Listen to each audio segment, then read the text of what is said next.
अपनी आंखें बंद करो और जो मैं अभी बोलूँगा उसे बस इमेजिन करना। सोचो आज अभी 31 दिसंबर 2025 है। हाँ, ये साल का आखिरी दिन है और तुम एक खुले मैदान में नेचर में पेड़ पौधों के बीच बैठे हो। तुम्हारा मन एकदम शांत है। तुमने इस साल के अपने सारे गोल्स कंप्लीट कर रखे हैं। तुम फाइनेंशियली फ्री हो चुके हो। तुम्हारी इनकम थ्राइव कर रही है। तुम्हारे रिलेशनशिप्स काफ़ी बेहतर और हेल्दियर हैं और तुम फिजिकली बिल्कुल फिट और हेल्दी हो। सोचने में कितना मज़ा आ रहा है ना कि काश ये सारी फैंटेसीज रियलिटी में बदल जाती। लेकिन मेरे दोस्त, आंखें खोलो और जरा कैलेंडर चेक करो। आज 1 जुलाई 2025 है, यानी साल 2025 के 7वें महीने का पहला दिन। इसका मतलब है साल 2025 के आधे महीने बीत चुके हैं, यानी आधा 2025 खत्म हो चुका है। ये साल 2025 मानो जैसे अभी ही शुरू हुआ था, लेकिन इसके 6 महीने कैसे निकल गए पता ही नहीं चला। इसी तरह से बाकी के बचे हुए और 6 महीने निकल जाएंगे और 2025 एंड हो जाएगा। फिर 2026 आएगा, वो भी इसी तरह शुरू होगा और वो भी इसी तरह एंड हो जाएगा। और इसी तरह से साल निकलते रहेंगे, वक्त बीतता चला जाएगा। और अगर वक्त के साथ मेहनत नहीं की, जिंदगी के एक एक घंटे, एक एक दिन, एक एक सप्ताह, एक एक महीने की वैल्यू नहीं की, तो साल के साथ साथ जिंदगी कब आधी निकल जाएगी पता ही नहीं लगेगा। और एक ऐसा भी वक्त आएगा जब तुम सोच रहे होगे कि मैं बहुत कुछ कर सकता था, लेकिन उस वक्त बस पछतावा होगा, अफसोस होगा और अधूरे सपने होंगे। उस वक्त दिमाग कहेगा कि मैं ये कर सकता था, वो कर सकता था, पर तब कोई फायदा नहीं होगा। लेकिन मेरे दोस्त, अभी भी समय है। अभी भी तुमने चाहा तो सब ठीक किया जा सकता है। बस जरूरत है एक स्ट्रॉन्ग माइंडसेट की, एक सोच की कि एक एक मिनट, एक एक घंटा कीमती है। इसका सदुपयोग करना है और जीवन को बदलना है, और मैं बदल सकता हूँ। इस माइंडसेट के साथ आप लाइफ में सबसे स्ट्रॉन्गेस्ट कमबैक करोगे। आप पहले जैसे नहीं रहोगे। हर किसी की लाइफ में एक ऐसा टाइम आता है जब उसके पास उसकी लाइफ में स्ट्रॉन्गेस्ट कमबैक की सबसे ज्यादा जरूरत होती है, और तुम्हारे लिए ये कमबैक का टाइम अभी इसी वक्त है जब तुम ये वीडियो देख रहे हो। ऐसे रूल्स और प्रिंसिपल्स हैं जिनको यूज करके कोई भी एक एमलेस, प्रोक्रेस्टिनेटेड और distracted person well disciplined, consistent और फाइनेंशियली फ्री बन सकता है। तो वीडियो के स्टार्टिंग में मैंने जो तुम्हें सपने दिखाए थे, खुले मैदान में नेचर में पेड़ पौधों के बीच बैठे हो, तुम्हारा मन एकदम शांत है। तुमने इस साल के अपने सारे गोल्स कंप्लीट कर रखे हैं। तुम फाइनेंशियली फ्री हो चुके हो। तुम्हारी इनकम थ्राइव कर रही है। उन सपनों को पूरा करने के लिए काम करने का वक्त आ चुका है। मैं बस 2 स्टेप्स बताऊंगा जिनको अप्लाई करके तुम बाकी के आने वाले 6 महीनों में खुद को एकदम बदल कर रख दोगे। जो तुम आज अभी हो वही तुम आज से 6 महीने बाद नहीं रहेगा। तो आओ जानते हैं इन 2 स्टेप्स के बारे में, जिनमें से पहला है सेल्फ रिफ्लेक्शन। जब भी नया साल आता है तो तुम्हारे अंदर एक जोश होता है। तुम साल के पहले दिन काफी मोटिवेटेड होकर अपनी लाइफ को, अपने आप को चेंज करने का डिसीजन लेते हो। तुम जोश में आकर ये तय कर लेते हो कि मैं इस नए साल में अपने आप को पूरा बदल कर रख दूंगा। मैं अपना बेटर वर्जन बनकर दिखाऊंगा। और तुम एक्शन लेना भी शुरू कर देते हो। तुम नए साल के रिजोल्यूशंस सेट करते हो, पूरे साल का एक गोल सेट करते हो कि इस साल मुझे क्या अचीव करना है। लेकिन जैसे जैसे टाइम बीतता है, कुछ दिन बाद ही फरवरी आते आते तुम सब भूल जाते हो। जो रिजोल्यूशंस तुमने सेट किए थे, जो गोल्स तुम्हें अचीव करने थे, तुम उन सब को भूल जाते हो। और फिर जैसे तुम्हारी जिंदगी पिछले साल चल रही थी, सेम उसी तरह से तुम्हारी लाइफ रिपीट होने लगती है। आखिर ऐसा क्यों होता है? इसका कारण ये नहीं है कि तुम आलसी हो, तुम में डिसिप्लिन की कमी है।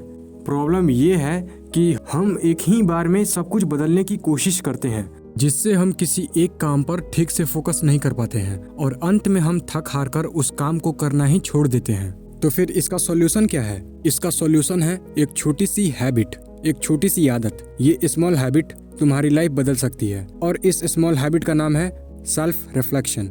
यानी हर दिन 5 से 10 मिनट खुद से बात करना, खुद के साथ एक ऑनेस्ट कन्वर्सेशन। अब इसमें क्या करना है? दिन खत्म होने के बाद रात को अकेले में शांत बैठ जाओ, अपना एक नोटबुक उठाओ और बस ये केवल 3 सवाल लिखो। फर्स्ट, आज क्या अच्छा गया, आज मैंने क्या अच्छा एक्सपीरियंस किया। सेकंड, मैं क्या बेहतर कर सकता हूँ, आज मुझसे कोई गलती हुई तो उसे कैसे सुधार सकता हूँ। थर्ड, मैं कल क्या करूँगा, कल का क्या प्लान है मेरा। ये 3 क्वेश्चंस तुम्हें खुद से करने हैं और इसका आंसर तुम्हें एक पेपर पर लिखना है। ये सुनने में आसान लगता है पर बहुत स्ट्रांग है। ये भटके हुए दिमाग को वापस रास्ते पर लाता है, जिससे हम अपने डिसीजंस और एक्शंस को लेकर अवेयर हो जाते हैं। मैंने सेल्फ रिफ्लेक्शन को खुद किया है। कुछ महीनों पहले मैं बहुत कंफ्यूज्ड, डिस्ट्रैक्टेड और अनडिसिप्लिन्ड फील करता था। जब मैंने सेल्फ रिफ्लेक्शन शुरू किया तो मैंने अपने आप को देखा, अपने अंदर झांक कर देखना शुरू किया। मैंने ये एनालाइज करना शुरू किया कि मेरा पूरा दिन कैसा गया, मैंने आज क्या किया और क्या नहीं कर पाया, और अब मैं आगे अगले दिन क्या करूंगा। इस तरह से सेल्फ रिफ्लेक्शन करने पर मुझे एक सेंस ऑफ डायरेक्शन मिला, जिससे मैं काफी मोटिवेटेड और एम्बिशियस फील करने लगा, क्योंकि मैं दिन भर क्या कर रहा हूँ, मैं क्या एक्शंस और डिसीजंस ले रहा हूँ, इसका पूरा लेखा जोखा मेरे पास रहने लगा। मैंने जिम ज्वाइन किया और अपने लिए गोल्स सेट किए, नई लैंग्वेज सीखना शुरू किया, बुक्स रीडिंग शुरू की। ये सेल्फ रिफ्लेक्शन एक तरह का मिरर है जो मैंने अपने अंदर लगा कर देखा, ताकि मैं अपने आप को क्लियरली देख सकूं। मेरे साथ अक्सर ऐसा होता था कि मैंने कोई गोल सेट किया, किसी गोल को अचीव करना चाहता था, पर मैं उस गोल को अचीव नहीं कर पाया।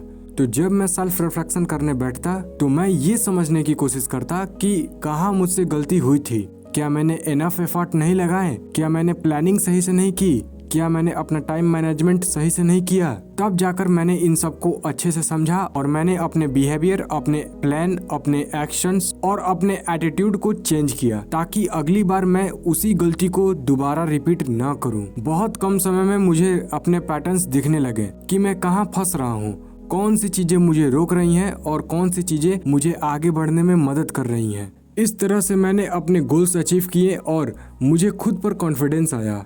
मैक्सिमम लोगों को पता ही नहीं है कि वो दिन भर क्या कर रहे हैं और क्यों कर रहे हैं, उनका समय कहाँ जा रहा है, वो अपना टाइम कहाँ दे रहे हैं, इसका कोई हिसाब नहीं है।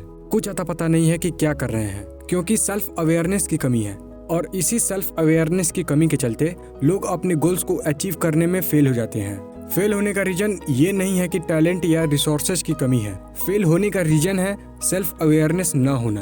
और ये सेल्फ रिफ्लेक्शन तुम्हें यही क्लियरिटी देता है कि तुम सेल्फ अवेयर रहो, अपने रास्ते पर रहो, उससे भटको मत। अब सेकंड स्टेप है किल प्रोक्रास्टिनेशन।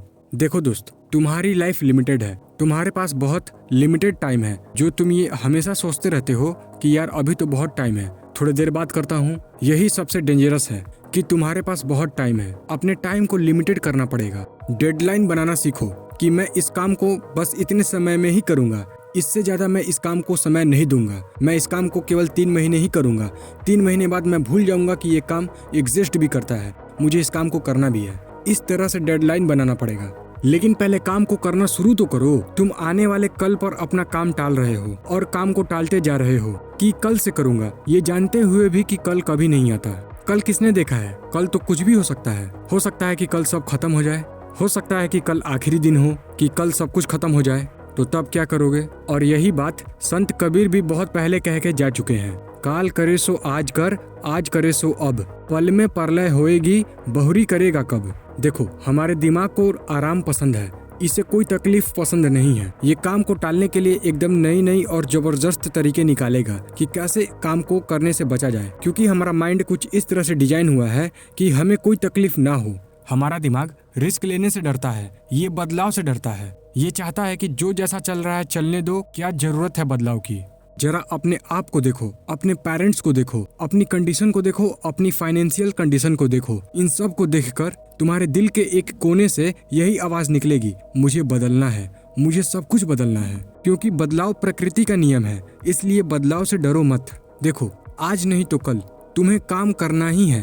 तुम अपनी लाइफ में जो बनना चाहते हो, जो अचीव करना चाहते हो, उसके लिए तुम्हें काम करना ही है।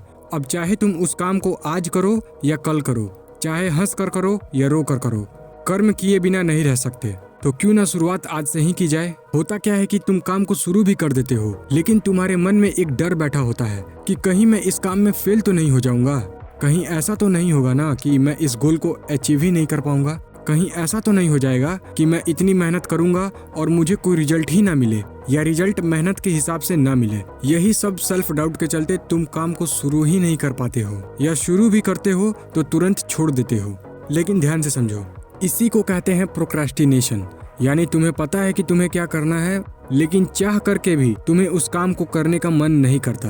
और इसका सबसे बड़ा कारण है उस काम को लेकर तुम्हारे मन में बनी फियर और एंग्जाइटी। तो इस प्रोक्रास्टिनेशन का सॉल्यूशन क्या है? इसका बेस्ट सॉल्यूशन ये है कि तुम एक पेपर पर लिख लो कि मैं क्यों किसी काम को करना चाहता हूँ और क्यों मैं उस काम को नहीं कर पा रहा हूँ। मेरे अंदर वो कौन सा डर है जो मुझे इस काम को करने से रोक रहा है। अब इससे क्या होगा? इससे ये होगा कि तुम्हारे अंदर तुम्हारे काम को लेकर जो भी फियर और एंग्जाइटी है वो एकदम क्लियर हो जाएगा। यानी जब तुम उस डर को लिखोगे, उस एंग्जाइटी को लिखोगे, तो तुम उस डर को वर्बली एक्सप्रेस करोगे। उस पर्टिकुलर फियर को तुम एक नाम दोगे कि आखिर वो एग्जैक्ट फियर और एंग्जाइटी क्या है जो मुझे उस काम को करने से रोक रहा है। फॉर एग्जाम्पल, मुझे फिजिक्स का एक चैप्टर पढ़ना था, पर मैं उस चैप्टर को नहीं पढ़ पा रहा था। मैं बहुत कोशिश करता था, पर बार बार काम को टाल देता था कि बाद में मैं इस चैप्टर को पढ़ूंगा। तो मैंने क्या किया कि मैंने एक पेन और पेपर उठाया और ईमानदारी से साफ साफ उस डर को लिखा कि आखिर मैं इस चैप्टर को क्यों नहीं पढ़ पा रहा हूँ। तो मुझे खुद से जवाब मिला कि शायद इस चैप्टर को पढ़ने के बाद मुझे कुछ समझ में ना आए, या बहुत बड़ा चैप्टर है, बहुत हार्डवर्क और पेशेंस लगेगा इस चैप्टर को कंप्लीट करने में। इस तरह से मैंने अपने डर को पहचाना कि आखिर मैं इस चैप्टर को क्यों नहीं पढ़ पा रहा हूँ, और फिर मैंने इस पर काम किया। कुल मिलाकर मेरे कहने का मतलब ये है कि तुम अपने डर को, अपने फियर को प्रॉपरली स्पेसिफाई करो, अपने डर को पहचानो, और जब तुम अपने डर को पहचान लोगे, अपने डर से अवेयर हो जाओगे, तो तुम्हारा वो डर कब खत्म हो जाएगा तुम्हें पता भी नहीं चलेगा। थैंक यू सो मच कि तुमने इस वीडियो को यहाँ तक देखा, जिससे मेरे इस वीडियो को बनाने का पर्पस सक्सेसफुल रहा। जाते जाते यही कहूँगा कि जीवन में हार और जीत बस केवल मन के भाव हैं। अगर इंसान मन से हार गया तो हारा हुआ, और अगर उसने मन को जीत लिया तो वही विजेता है।